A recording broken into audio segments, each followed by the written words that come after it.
SIT ಅಧಿಕಾರಿಗಳು ನಡೆಸ್ತಾ ಇರುವಂತಹ ತನಿಖೆ ತೀವ್ರಗೊಂಡಿದೆ. ಈಗ ಸದ್ಯಕ್ಕೆ ತಿಮರೋಡಿ ನಿವಾಸಕ್ಕೆ ಬಂದಿದ್ದಾರೆ ಎಸ್ಐಟಿ ಅಧಿಕಾರಿಗಳು.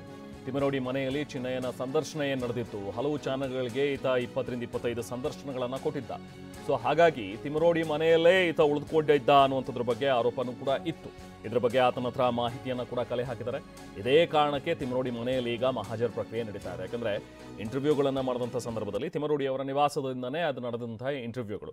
ಸೊ ಹಾಗಾಗಿ ಆತನೇ ಚಿನ್ನಯ್ಯನಿಗೆ ಈಗ ತಿಮರೋಡಿ ಅವರೇ ಆಶ್ರಯ ಕೊಟ್ಟಿದ್ದಾರೆ ಅನ್ನುವಂಥದ್ರ ಬಗ್ಗೆ ಆರೋಪಗಳು ಕೂಡ ಇತ್ತು. ಸೊ ಹಾಗಾಗಿ ಅದಕ್ಕೆ ಸಂಬಂಧಪಟ್ಟಂತೆ ಪ್ರಶ್ನೆಗಳನ್ನು ಕೇಳಿದಂಥ ಸಂದರ್ಭದಲ್ಲಿ ಎಸ್ಐಟಿ ಅಧಿಕಾರಿಗಳ ಮುಂದೆ ಈತ ಕೆಲವೊಂದಷ್ಟು ಜನರ ಹೆಸರನ್ನು ಬಾಯ್ಬಿಟ್ಟಿದ್ದಾನೆ ಅನ್ನುವಂಥದ್ರ ಬಗ್ಗೆ ಲಭ್ಯವಾಗಿರುವಂಥ ಮಾಹಿತಿ. ಅದೇ ಆಧಾರದ ಮೇಲೆ ಚಿನ್ನಯ್ಯನನ್ನ ಕೂಡ ಕರ್ಕೊಂಡು ಈಗ ಉಜ್ರೆಗೆ ಬಂದಿದ್ದಾರೆ. ನೋಡಿ, ಇನ್ಫ್ಯಾಕ್ಟ್ ಕಾರ್ಗಳು ಸುಮಾರು ಒಂದು 6 ಕಾರ್ಗಳು, ಜೊತೆಗೆ KSRP ಒಂದು ವ್ಯಾನು, ಇದೆಲ್ಲವೂ ಕೂಡ ಇರುವಂಥದ್ದನ್ನು ನಾವು ನೋಡ್ತಾ ಇದ್ದೀವಿ.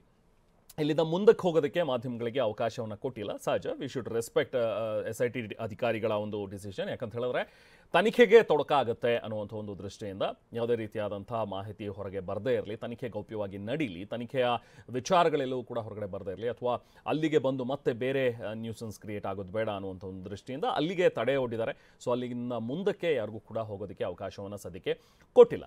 ನಾವು ಪ್ರತಿನಿಧಿ ಪೃಥ್ವಿರಾಜ್ ನಮ್ಮ ಜೊತೆಗೆ ಸಂಪರ್ಕದಲ್ಲಿದ್ದಾರೆ, ಮಾತಾಡ್ತಾ ಹೋಗೋಣ. ಪೃಥ್ವಿರಾಜ್, ಈಗ ಮಹೇಶ್ ಶೆಟ್ಟಿ ತಿಮರೋಡಿ ನಿವಾಸದಲ್ಲಿ ನಡೀತಾ ಇರುವಂತಹ ಒಂದು ಮಹಜರ್ ಪ್ರಕ್ರಿಯೆ, ಬಹುಶಃ ಸಿಕ್ಕಿರುವಂತಹ ಒಂದು ಮಾಹಿತಿಯ ಪ್ರಕಾರ ಚಿನ್ನಯ್ಯ ಕೂಡ ತಿಮರೋಡಿ ನನಗೆ ಆಶ್ರಯ ಕೊಟ್ಟಿದ್ರು ಅಂತ ಹೇಳಿರುವಂತಹ ಸಾಧ್ಯತೆಗಳಿವೆ. ಹಾಗೆ ಚಿನ್ನಯ್ಯ ಕೊಟ್ಟಂತಹ ಒಂದಷ್ಟು ಇಂಟರ್ವ್ಯೂಗಳೇನಿತ್ತಲ್ಲ, ಸೊ ಅದು ನಡೆದಂಥದ್ದು ಇದೇ ತಿಮರೋಡಿ ಅವರ ನಿವಾಸದಲ್ಲಿ. ಸೊ ಹಾಗಾಗಿ ಇದೇ ಆರೋಪದಲ್ಲಿ ಬಹುಶಃ ತಿಮರೋಡಿ ಅವರ ನಿವಾಸದಲ್ಲೂ ಕೂಡ ಈಗ ಮಹಜರ್ ಪ್ರಕ್ರಿಯೆ ನಡೀತಾ ಇದೆ. ಏನು ಅಪ್ಡೇಟ್ಸ್ ಇದೆ ಈಗ ಪೃಥ್ವಿರಾಜ್?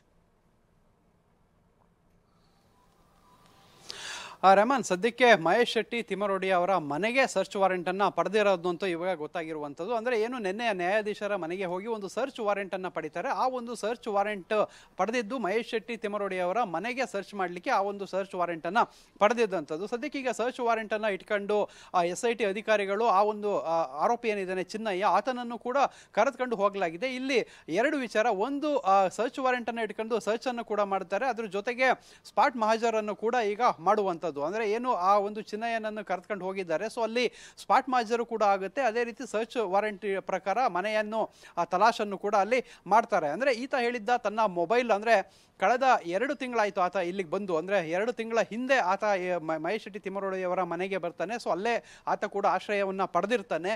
ಸೊ ಆಗ ಆತನ ಮೊಬೈಲ್ ಅನ್ನ ಕಿತ್ತಿಟ್ಕೊಂಡಿರ್ತಾರೆ. ಅಂದ್ರೆ ಆತನ ಮೊಬೈಲ್ ಏನಿರುತ್ತೆ ಅದನ್ನ ಮಹೇಶ್ ಶೆಟ್ಟಿ ತಿಮರೋಡಿ, ಗಿರೀಶ್ ಮಟ್ಟಣ್ಣನವರು ಮನೆಯಲ್ಲಿ ಯಾರ್ಯಾರು ಇರ್ತಾರೆ ಅವರೆಲ್ಲರೂ ಕೂಡ ಯಾರಿಗೂ ಹೊರಗಡೆ ಪ್ರಪಂಚಕ್ಕೆ ಇವನು ಸಂಪರ್ಕ ಸಿಗಬಾರ್ದು ಅಂದ್ರೆ ಒಂದು, ಆತ ವಿಟ್ನೆಸ್ ಪ್ರೊಟೆಕ್ಷನ್ ಆಕ್ಟ್ ಅಡಿಯಲ್ಲಿ ಆತನ ಗುರುತನ್ನ ಹೈಡ್ ಮಾಡಲಾಗಿರುತ್ತೆ. ಇನ್ನೊಂದು ಕಡೆ ಆತ ಸಾಕ್ಷ್ಯ ದೂರುದಾರ ಆಗಿರ್ತಾನೆ. ಸೊ ಅದಕ್ಕೋಸ್ಕರ ಯಾರು ಆತನಿಗೆ ಕರೆ ಮಾಡಬಾರ್ದು, ಸೊ ಬೇರೆ ಬೇರೆ ಅವನ ಮೊಬೈಲ್ ಲೊಕೇಶನ್ ತೆಗಿಬಹುದು, ಇಂಥ ಬೇರೆ ಬೇರೆ ಕಾರಣಗಳು ಏನು ಆಗಬಾರ್ದು ಅಂತ ಹೇಳಿ ಆತನ ಮೊಬೈಲ್ನನ್ನ ಅವರು ಪಡೆದುಕೊಂಡು ಇಟ್ಟಿರ್ತಾರೆ. ಇವತ್ತು ಕೂಡ ನಾವು ಗಮನಿಸಬಹುದಾಗಿದೆ, ಏನು ಆ ಒಂದು ಚಾಮರಾಜನಗರದಲ್ಲಿ ಮಾತಾಡಿದಂತಹ ಅವರ ಪತ್ನಿ ಏನು ತಿಮರೋಡಿ ಚಿನ್ನಯ್ಯನ 2ನೇ ಪತ್ನಿ ಏನಿದೆ, 2ನೇ ಪತ್ನಿ ಹೇಳ್ತಾ ಇರುವಂಥದ್ದು 2 ತಿಂಗಳಾಯ್ತು ನಾನು ಸಂಪರ್ಕ ಮಾಡಿ ಅಂತ ಹೇಳಿ. ಸೊ ಆತನ ಪತ್ನಿ ಜೊತೆ ಕೂಡ ಮಾತಾಡಲಿಕ್ಕೆ ಮೊಬೈಲ್ ಅನ್ನ ಕೊಟ್ಟಿರೋದಿಲ್ಲ. ಆ ಮೊಬೈಲ್ ಈಗ ಸದ್ಯಕ್ಕೆ ಅದೇ ಮನೆಯಲ್ಲಿರುವಂಥದ್ದು. ಅದ್ರ ಜೊತೆಗೆ ಚಿನ್ನಯ್ಯ ಆರಂಭಿಕ ಹಂತದಲ್ಲಿ ತಂದಿದ್ದಂತಹ ಬ್ಯಾಗ್ಗಳು, ಕೆಲವೊಂದು ದಾಖಲೆಗಳು, ಆತನ ವಸ್ತುಗಳೇನಿದೆ ಅದು ಕೂಡ ಅಲ್ಲೇ ಇದೆ ಅಂತ ಹೇಳಿದ.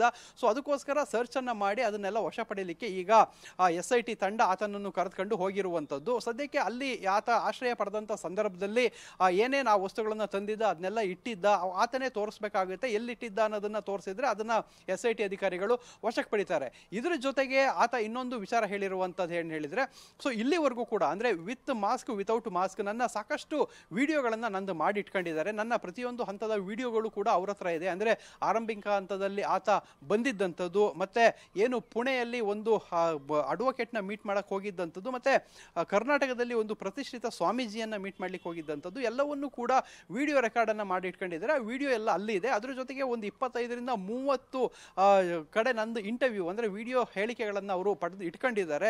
ಸೊ ಅದು ಕೂಡ ಅಲ್ಲೇ ಇದೆ ಅಂತ ಹೇಳಿರೋದ್ರಿಂದ ಅವನ್ನೆಲ್ಲವನ್ನು ಈಗ ವಶಪಡಿಸಲಿಕ್ಕೆ ಮಹೇಶ್ ಶೆಟ್ಟಿ ತಿಮರೋಡಿ ಮನೆ ಕಡೆ ಹೋಗಿರುವಂತದ್ದು. ಸದ್ಯಕ್ಕೆ ಉಜ್ರೆಯಲ್ಲಿ ರೈಟ್ ಬಂದೆ ಪೃಥ್ವಿರಾಜ್, ಇದ್ರ ಬಗ್ಗೆ ಕಂಟಿನ್ಯೂ ಮಾಡೋಣ. ಈಗ ಮಾಸ್ಕ್ ಮ್ಯಾನ್ ಈ ಚಿನ್ನಯ್ಯ ಜೊತೆಗೆ SIT ಈಗ ಎಂಟ್ರಿ ಕೊಟ್ಟಿದೆ. ಮಹೇಶ್ ಶೆಟ್ಟಿ ತಿಮರೋಡಿ ಮನೆಗೆ ಬಂದಿರುವಂತಹ SIT ಅಧಿಕಾರಿಗಳು ತಲಾಶ್ ನಡೆಸ್ತಾ ಇದ್ದಾರೆ. ಸರ್ಚ್ ವಾರೆಂಟ್ ಸಹಿತ ಮನೆಗೆ ಬಂದಿರುವಂತಹ SIT, ಯಾಕಂದ್ರೆ ಈಗ ನಮ್ಮ ಪೃಥ್ವಿರಾಜ್ ಅವರು ಕೂಡ ಹೇಳ್ತಾ ಇದ್ರು, ಇನ್ಫ್ಯಾಕ್ಟ್ ವಾರೆಂಟ್ ಸರ್ಚ್ ವಾರೆಂಟ್ ಪಡೆದಿದ್ದು ತಿಮರೋಡಿ ಅವರ ನಿವಾಸದ ಸರ್ಚ್ ವಾರೆಂಟ್ ಅದು ಸಂಪೂರ್ಣ ಮಹಾಜರು ಮಾಡ್ತಾ ಇದೆ ಈಗ SIT ಅಧಿಕಾರಿಗಳು ಮಾಡ್ತಾ ಇದ್ದಾರೆ. ಯಾಕಂದ್ರೆ ತಿಮರೋಡಿ ಮನೆಯಲ್ಲೇನೆ ಈತ ಇಂಟರ್ವ್ಯೂಗಳನ್ನ ಕೊಟ್ಟಿದ್ದ, ಈತ ಇಲ್ಲೇ ಇದ್ದೆ ಅಂತ ಹೇಳಿ ಕೂಡ ಹೇಳಿಕೆಯನ್ನ ಕೊಟ್ಟಿದ್ದಾನೆ ಅಂತೇಳಿ. ಸೊ ಹಾಗಾಗಿ ಆತ ಎಲ್ಲೆಲ್ಲಿ ಉಳ್ಕೊಂಡಿದ್ದ, ಎಲ್ಲಿದ್ದ ಇಷ್ಟು ದಿನಗಳ ಕಾಲ ಅದೆಲ್ಲ ಸ್ಥಳವನ್ನ ಮಹಾಜರು ಮಾಡುವಂಥದ್ದು, ಕೆಲವೊಂದಷ್ಟು ಆತನಿಗೆ ಸಂಬಂಧಪಟ್ಟಂತಹ ಒಂದು ವಸ್ತುಗಳನ್ನ ಕೂಡ ವಶಕ್ಕೆ ಪಡೆಯುವಂತಹ ಒಂದು ಸಾಧ್ಯತೆಗಳಿವೆ. ಹಾಗೆ ಆತ ಇಂಟರ್ವ್ಯೂಗಳನ್ನ ಕೊಟ್ಟಿದ್ದೀನಿ, ಕೆಲವೊಂದಷ್ಟು ವಿಡಿಯೋಗಳನ್ನ ಮಾಡಿಟ್ಕೊಂಡಿದ್ದಾರೆ ಅನ್ನುವಂಥದ್ದನ್ನು ಕೂಡ ಹೇಳಿದ್ದಾನೆ ಅಂತೇಳಿ ನಮ್ಮ ಪ್ರತಿನಿಧಿ ಪೃಥ್ವಿರಾಜ್ ಕೂಡ ಮಾಹಿತಿಯನ್ನು ಕೊಡ್ತಾ ಇದ್ರು. ಸೊ ಹಾಗಾಗಿ ಆ ವಿಡಿಯೋಗಳ ಒಂದು ಫುಟೇಜ್ ಅನ್ನ ಕೂಡ ಇವತ್ತು SIT ಅಧಿಕಾರಿಗಳು